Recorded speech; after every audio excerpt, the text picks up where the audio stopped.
അക്ഷരത്തുണ്ട് എന്നൊരർത്ഥവും കൂടിയുണ്ട്. അഥവാ സിലബിൾ എന്ന് പറയുന്ന രീതിയിൽ വർണ്ണം നിറമാണ്, അക്ഷരത്തുണ്ടാണ്, അക്ഷരത്തിന്റെ ചെറിയ നിലാക്കീറുകളാണ് വർണ്ണം.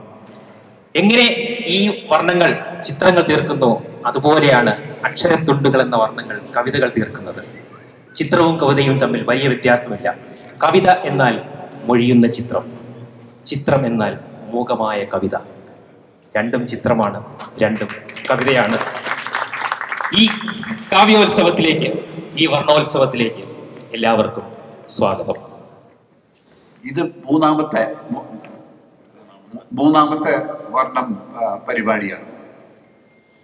ആ 3-4 ആൾക്കാർ കൂടി തുടങ്ങിയത്. ഇപ്പൊ 29 കലാകാരന്മാരുണ്ട്, 280ഓളം പെയിന്റിങ് ഉണ്ട്. അത് ക്വാണ്ടിറ്റി അല്ല പ്രത്യേകത, അതിൻ്റെ ക്വാളിറ്റിയാണ്. ആദ്യത്തെ വർണ്ണങ്ങളത്തെ ക്വാളിറ്റി എനിക്ക് അറിഞ്ഞുകൂടാ, പക്ഷെ ഈ ക്വാളിറ്റി വളരെ വളരെ ഇംപ്രസീവാണ്. സിംഗപ്പൂർ ഒരു കാലത്ത് ഒരു സംസ്കാര മരുഭൂമി എന്നാണ് ആൾക്കാർ പറയാറുള്ളത്. 1959 PAP പവറിൽ വന്നപ്പോൾ അവരൊരു മിനിസ്ട്രി ഓഫ് കൾച്ചർ തുടങ്ങി. മിസ്റ്റർ രാജരത്നമായിരുന്നു അതിൻ്റെ ആദ്യത്തെ മിനിസ്റ്റർ. അപ്പം അദ്ദേഹത്തിൻ്റെ ഫോക്കസ് എഴുത്തിനായിരുന്നു അധികം. എന്താ വെച്ചാൽ പ്ലേസ് അല്ലെങ്കിൽ നോവൽസ് അത് എഴുതും. അദ്ദേഹം ഒരു ആൻറ്റി യെല്ലോ കൾച്ചർ ഒരു ക്യാമ്പയിൻ തുടങ്ങി. എന്താണെന്ന് വെച്ചാൽ ഈ കുറച്ച്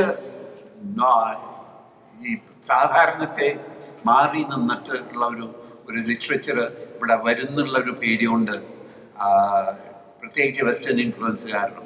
അതിനായിരുന്നു അത്. പക്ഷേ ആൾക്കാർക്ക് അത് അത്ര ഇഷ്ടമായില്ല ആ ക്യാമ്പയിൻ. ഒരു പ്രൊഫസർ ഉണ്ടായിരുന്നു, ഒരു ബ്രിട്ടീഷ് പ്രൊഫസർ എൻറൈറ്റ്. അദ്ദേഹത്തിനെ ഇംഗ്ലീഷ് ഡിപ്പാർട്ട്മെൻറ്റിൻ്റെ ഹെഡായിട്ട് യൂണിവേഴ്സിറ്റി ഓഫ് സിംഗപ്പൂർ അപ്പോയിന്റ് ചെയ്തു. അദ്ദേഹം ഈ ക്യാമ്പയിൻ കണ്ടു കഴിഞ്ഞു. ഒരിക്കൽ രാജരത്നം സ്റ്റുഡൻസ് ഇൻവൈറ്റ് ചെയ്തിട്ട് ഈ അദ്ദേഹത്തിൻ്റെ പ്രോഗ്രാം പരിപാടിയെ പറ്റിയിട്ട് വളരെ 2 മണിക്കൂറോളം നേരത്തോളം സംസാരിച്ചു. അത് കഴിഞ്ഞിട്ട് കുറച്ച് ദിവസം കഴിഞ്ഞപ്പോൾ എൻറൈറ്റിൻ്റെ ഒരു ആർട്ടിക്കിൾ ഉണ്ടായിരുന്നു. അദ്ദേഹം ഈ പുതിയ പരിപാടികൾ ഇൻട്രൊഡ്യൂസ് ചെയ്തിട്ട് അതിനെ സാറോം കൾച്ചർ എന്ന് പറഞ്ഞിട്ട് അയാൾ വളരെ പുച്ഛിച്ച് എഴുതി. അപ്പം സിംഗപ്പൂർ ഗവൺമെൻറ് നിങ്ങൾക്ക് അറിയാമല്ലോ, അങ്ങനെ ഒരു കാര്യം വിട്ടുകൊടുക്കാൻ അവർ അത്ര തയ്യാറുണ്ടാവില്ല. അപ്പം അദ്ദേഹത്തിനോട് show notice why you should not be deported. അന്നൊക്കെ സ്റ്റുഡൻസിന് കുറച്ച് ശക്തിയുള്ള ഒരു കാലമായിരുന്നു. അപ്പോൾ സ്റ്റുഡൻസ് ഒക്കെ പ്രൊട്ടസ്റ്റ് ചെയ്തു. രാജരത്നം പറഞ്ഞു, എനിക്ക് ഇദ്ദേഹത്തിനെ ഡിപ്പോർട്ട് ചെയ്യാനുള്ള ഒരു താല്പര്യമില്ല, പക്ഷേ അദ്ദേഹം നമ്മുടെ സംസ്കാരത്തിനെ മനസ്സിലാക്കണം. അത് ചെയ്താണ്ടിരുന്നുകൊണ്ട് അദ്ദേഹത്തിന് ഒരു വാർണിംഗ് ആയിട്ടാണ് കൊടുത്തത്. പക്ഷേ അത് കഴിഞ്ഞപ്പോൾ ആൻഡ്രോയിറ്റ് പിന്നെ കുറച്ച് കഴിഞ്ഞപ്പോൾ സിംഗപ്പൂർ സംസ്കാരത്തിനെ വളരെ സപ്പോർട്ടായിട്ട് സംസാരിച്ച് അദ്ദേഹത്തിൻ്റെ ജോലി അയാൾ സേവ് ചെയ്തു. ഞാൻ ഇത് പറയുന്ന കാരണം എന്താണെന്ന് വെച്ചാൽ, നമുക്ക് ഒരു 1959 തൊട്ട് ഇപ്പോൾ വരെ നമ്മൾ നോക്കുമ്പോൾ സിംഗപ്പൂർ എത്രമാത്രം പുരോഗമിച്ചിട്ടുണ്ട്, പ്രത്യേകിച്ച് സംസ്കാര വിഷയത്തിൽ. അതെനിക്ക് വളരെ വളരെ ഇംപ്രസീവാണ്. ഇപ്പോൾ പോയിട്രി, നോവൽസ്, പ്ലേസ് എല്ലാ വീക്കെൻഡിലും ഉണ്ടാവും, എവിടുന്നെങ്കിലും ഒരു പ്ലേ.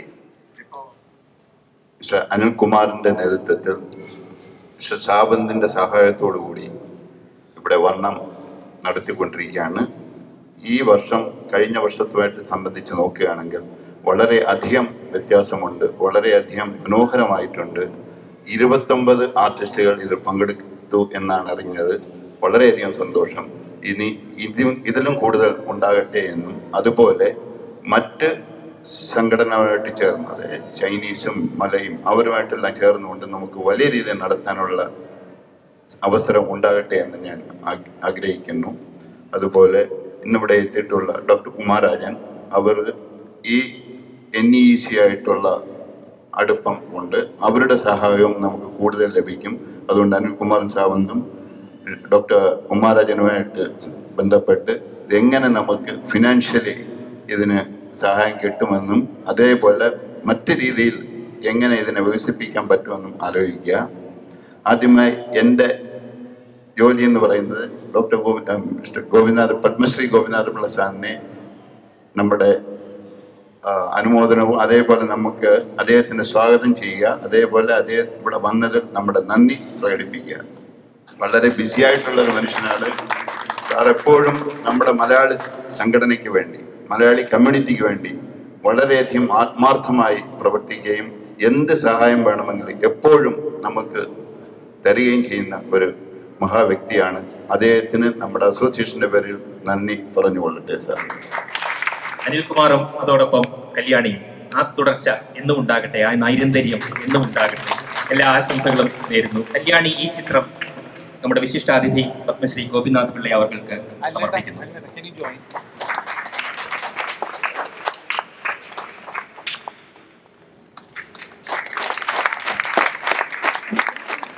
ഇത് 3 തലമുറകളുടെ സംഗമമാണ് നമ്മളിപ്പോൾ ഈ വേദിയിൽ കാണുന്നത്.